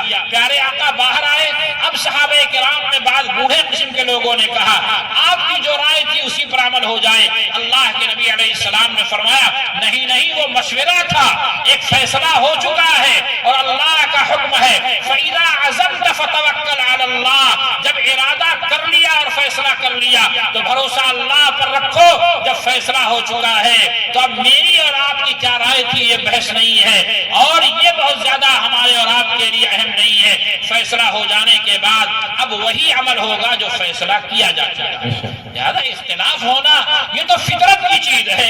اب یہی احد کا موقع تھا، اللہ کے نبی علیہ السلام واپس تشریف لے آئے، اور پیارے آقا علیہ السلام کا سر مبارک حضرت عائشہ صدیقہ رضی اللہ تعالی عنہ دھو رہی ہیں۔ احد کا نہیں بلکہ غزوہ خندق کا موقع ہے، یہ سر دھل رہی ہیں، کئی دن کی جنگ کے بعد واپس آئے ہیں۔ حضرت عائشہ رضی اللہ تعالی عنہ دھلنے کے لیے پانی ڈال چکی ہیں۔ اس سے ایک بات اور سمجھ میں آئی، شوہر جب دکان سے آئے، شوہر جب باہر سے آئے تو بیوی کی ذمہ داری ہے کہ شوہر کا کام خود بڑھ کر کرے، یہ نہیں کہ شوہر وہاں سے تھکا آ رہا آیا اب یہاں بھی لنگیا کہاں ہے پنیاں کہاں ہے، اس کے لیے اسے بے چین نہیں ہونا چاہیے۔ حضرت عائشہ رضی اللہ تعالی عنہ اللہ کے پیغمبر کو لٹا کر سر مبارک دھلنے کے لیے پانی ڈال چکی ہیں۔ باہر سے ایک آواز آئی اخرج یا رسول اللہ، اللہ کے نبی باہر تشریف لائیے۔ اللہ کے نبی علیہ السلام تیزی کے ساتھ اٹھے اور باہر گئے، اور ایک جھٹکے میں چونکہ گئے تھے اس لیے حضرت عائشہ نے سوچا کیا بات ہو گئی، ابھی جنگ سے واپس آئے ہیں کوئی اور بات تو نہیں ہو گئی۔ دروازے کی دراڑ سے دیکھا کہ باہر ایک نوجوان کھڑے ہیں اور ہاتھ میں لگام ہے، گھوڑے پر سوار ہیں۔ اللہ کے نبی علیہ السلام باہر آئے، آپ نے پوچھا عائشہ مجھے حکم ملا ہے کہ میں غزوہ خندق کے بعد بنو قریظہ کا معاملہ طے کرنے کے لیے، یہودیوں کا ایک قبیلہ تھا جنہوں نے بدعہدی اور غداری کیا تھا، ان کا معاملہ طے کرنے کے لیے ان کی طرف جاؤں؟ تو آپ نے حضرت عائشہ نے کہا ہاں میں نے بھی دیکھا کہ ایک گھوڑ سوار نوجوان آپ سے کہہ رہا ہے۔ آپ نے پوچھا جانتی ہو کون تھے؟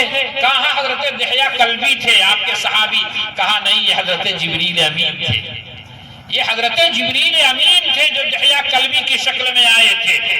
اب سنیے، اللہ کے نبی علیہ السلام نے صحابہ کو جمع کیا اور فرمایا تیزی کے ساتھ چلو اور عصر کی نماز بنو قریظہ کے محلہ میں ادا کرنا۔ جیسے ہم اور آپ یہ کہتے ہیں نا چلو بنڈاری اسٹیشن پر وہیں نماز پڑھ کے ٹرین پکڑ لیں گے۔ اب یہاں سے چلے ہم لوگ، اذان ہو گئی یہی غورہ بادشاہ پور میں۔ اب مسئلہ ہے کہ غورہ بادشاہ پور میں نماز پڑھیں یا وہیں چل کر نماز پڑھ لیں، جماعت چھوڑ دیں، مسئلہ کھڑا ہوگا۔ ایسے ہی صحابہ کرام کے سامنے مسئلہ آیا۔ عصر کی نماز راستے میں ہو گئی، وقت ہو گیا، صحابہ کہتے ہیں یہیں پڑھ لیں یا بنو قریظہ کے محلہ میں پڑھیں؟ کچھ لوگوں نے کہا اللہ کے پیغمبر کی مرضی یہ تھی کہ اتنی جلدی چلو کہ بنو قریظہ کے محلے میں عصر پڑھو، لیکن جب ہم بنو قریظہ نہیں پہنچ سکے، نماز عصر یہی راستے میں ہو گئی، تو قضا مت کرو، نماز یہی پڑھ لو۔ چنانچہ صحابہ کرام کی آدھی جماعت نے نماز عصر ادا راستے میں پڑھ لیا۔ بعض لوگوں نے کہا جب اللہ کے نبی نے کہا تھا بنو قریظہ میں پڑھو تو وہیں پڑھیں گے چاہے قضا ہو جائے۔ آدھے لوگوں نے نماز قضا کر دیا اور جا کر بنو قریظہ کے محلے میں پڑھا۔ مسئلہ اللہ کے پیغمبر علیہ السلام کی مجلس میں پیش ہوا بعد میں، تو آپ نے فرمایا تم لوگوں نے بھی صحیح کیا، تم لوگوں نے بھی صحیح کیا۔ مطلب کیا بنا؟ جن لوگوں نے راستے میں پڑھا انہوں نے اللہ کے پیغمبر کی منشا پر عمل کیا، جن لوگوں نے وہاں پڑھا بنو قریظہ کے محلے میں اگرچہ نماز عصر قضا ہو گئی، ان لوگوں نے اللہ کے پیغمبر کے حدیث کے الفاظ پر عمل کیا۔ سمجھ گئے میری بات نا؟ منشا یہ تھا کہ جلدی پہنچو، لفظ یہ تھا کہ وہاں پڑھو، دونوں میں فرق ہے۔ میں عرض کر رہا تھا اختلاف ہونا یہ فطری چیز ہے، اختلاف ہوتا ہے اور ہوتا رہے گا، لیکن اختلاف کو ذاتیات کا مسئلہ بنا لینا، انا کا مسئلہ بنا لینا اور اپنی انانیت کے لیے مفید کام میں رکاوٹ بن جانا، یہ ہے وہ بدترین خصلت جو اسلام اور مسلمان کی خصلت نہیں ہو سکتی، یہ کافرانہ اور ضد پن کی روش ہے، یہ ہمارے درمیان نہیں آنی چاہیے۔ میری بات اگر آپ کو بری لگی ہو اور کچھ سخت ہو گئی ہو تو مجھے معاف فرمائیں گے، لیکن میرے بھائیوں اور بزرگوں تنہائی میں ضرور سوچئے گا، ہمارا اگر مکتب بند ہے، مالدار حضرات اپنے بچوں کو پڑھا رہے ہیں، تو پہلا سوال تو یہ ہے کہ جو تعلیم یہاں سستے میں ہو سکتی تھی اس کے لیے زیادہ پیسہ کیوں خرچ کر رہے ہیں؟ دوسری بات یہ ہے کہ ہمارا بچہ روزانہ جانے اور آنے میں جو 1 سے 1.5 گھنٹہ کا وقت برباد کر رہا ہے، یہ اس کی عمر ہی سے تو ضائع ہو رہا ہے، یہ وقت ہم اپنے گھر میں اپنے بچے کے ساتھ گزارتے۔ تیسری بات یہ ہے کہ مالدار تو بھیج کر پڑھا لے گا، غریب کا بچہ رہ جائے گا، اور قوم کا ایک بچہ اگر بے پڑھا لکھا رہ گیا تو یاد رکھیے اس کے بے پڑھے ہونے کے وبال میں پوری قوم شامل کر دی جائے گی۔ اس لیے آپ اپنے گاؤں کے مکتب کو دوبارہ شروع بھی کریں، اور یہ آپ کی خوش قسمتی کہوں گا میں، کہاں ایسے افراد آج کی دنیا میں ملتے ہیں۔ مفتی احسان صاحب کا جملہ مجھے بہت متاثر کر گیا، انہوں نے کہا مجھے جو بھی اللہ تعالیٰ دیں گے آسانی کے ساتھ انشاءاللہ میں زندگی اس پر گزاروں گا، لیکن اپنے گاؤں کی تعلیمی اور دینی خدمت کے لیے اپنے آپ کو وقف کرنے کا میں نے ارادہ کیا ہے۔ خدا کی قسم ایسے نوجوان وہ ہیں جو سروں پر بیٹھائے جائیں اور پلکوں پر بیٹھائے جائیں اور ان کی قدر کی جائے، لیکن یہ ان کا جذبہ ہے۔ اب گاؤں کے ہر نوجوان کی ذمہ داری ہے قاری احسان اور مفتی احسان صاحب کو اپنا بھائی بنا کر ان کی ضروریات کو اپنی ضروریات سے مقدم رکھیں۔ یہ وعدہ آپ کو کرنا اور یہ ارادہ آپ کو بنانا ہے۔ اگر ہم سب مل جل کر یہ کام کریں گے تو انشاءاللہ العزیز ایک بہترین ادارہ وجود میں آئے گا۔ میں اب آخری حدیث سناتا ہوں اور بات وہیں مکمل کرتا ہوں۔ اللہ کے نبی علیہ السلام نے فرمایا کسی بھی چیز چیز کو دیکھ کر رال نہ ٹپکانا. بہترین کاروں سے ایک آدمی آیا, قافلہ لے کر آیا, بہترین گاڑیوں سے آیا, چمچماتی ہوئی گاڑیاں دیکھ کر رال نہ ٹپکانا. کسی آدمی کو دیکھنا کہ وہ MLA اور MP ہو گیا, آگے پیچھے باڈی گارڈ چل رہے ہیں, رال نہ ٹپکانا. کسی کو دیکھنا کہ وہ بہترین عالی شان بلڈنگیں بنا چکا ہے, رال نہ ٹپکانا. کسی کو تم دیکھو کہ وہ مکان پر مکان اور پلاٹ پر پلاٹ لے رہا ہے, زمین پر زمین دکھا رہا ہے, رال نہ ٹپکانا. پیارے آقا کہہ رہے ہیں لا حسد الا فی اثنین, رال مت ٹپکانا. اگر رال ٹپکانا اور تمنا کرنا تو دو لوگوں کو دیکھ کر کرنا. رجل آتاہ اللہ القرآن فہو یقوم به آناء اللیل و آناء النہار, ایک وہ آدمی جسے اللہ قرآن کا علم عطا فرمائے اور رات دن وہ قرآن کی خدمت میں اپنے آپ کو لگا دے. تمنا کرو کہ اے اللہ میں اور میری اولاد اس وصف کے ساتھ متصف ہو. نمبر 1. نمبر 2, ورجل آتاہ اللہ مالا فہو ينفق منہ آناء اللیل و آناء النہار, دوسرا وہ آدمی جسے دیکھ کر رال ٹپکانے کا حکم دیا جا رہا ہے وہ ہے جسے اللہ مال عطا فرمائے اور وہ مال پر سانپ بن کر نہ بیٹھے, مال پر بخیل بن کر نہ بیٹھے, بلکہ مال کا منہ کھول دے. فہو ينفق منہ آناء اللیل و آناء النہار, رات کی گھڑی ہو, دن کا اجالا ہو, رات کا اندھیرا ہو, جب بھی ضرورت پڑی وہ اپنے مال کے منہ کا خزانہ کھولے ہوئے ہے اور اللہ کے راستے میں مال خرچ کرتا رہتا ہے. یہ دو طرح کے لوگوں کو دیکھ کر رال ٹپکاؤ کہ اللہ میں بھی ایسا ہو جاؤں. میرے بھائیوں اور بزرگوں, آپ کو مفتی احسان مل گئے, آپ کو مولانا اشفاق صاحب مل گئے, حافظ اشہد صاحب مل گئے, حافظ داؤد صاحب مل گئے, مولانا داؤد صاحب اور حافظ خورشید صاحب مل گئے. اس طرح کے افراد آپ کو مل گئے ہیں. الحمدللہ اللہ نے آپ کو اگر مال دیا ہے تو مال جس لائق بھی میں ہوں, میں نے عرض کیا اللہ بہت زیادہ دینے والا اسے بھی پسند کرتے ہیں, اپنی حیثیت کے مطابق 2-4 روپیہ دینے والا اخلاص کے ساتھ تو اللہ کیا اس کی بھی قدر ہے. اس لیے پروردگار نے مجھے جس بھی گروپ میں ڈالا ہے, اہل صلاحیت والے صلاحیت لے آئے, اہل مال اپنا مال لے آئے, دونوں کو ملا دیں گے تو انشاءاللہ آپ کا یہ ادارہ مدرسہ رحمت العلوم انشاءاللہ یہ صرف ابتدائی مدرسہ نہیں, یہ تعلیم کی آماج گاہ اور علم کا روشن مینارہ بھی بنے گا. اور صرف پلکواں کے لوگ نہیں, انشاءاللہ آس پاس کے لوگ بھی اس روشنی سے اپنے دل کو منور کریں گے اور نسلوں کو آباد کریں گے. اللہ مجھے بھی قبول فرمائے, اللہ آپ کو بھی قبول فرمائے. جن بزرگوں نے اس ادارے کو قائم کیا ہے پروردگار عالم ان کی قبروں کو انوار سے معمور فرمائے.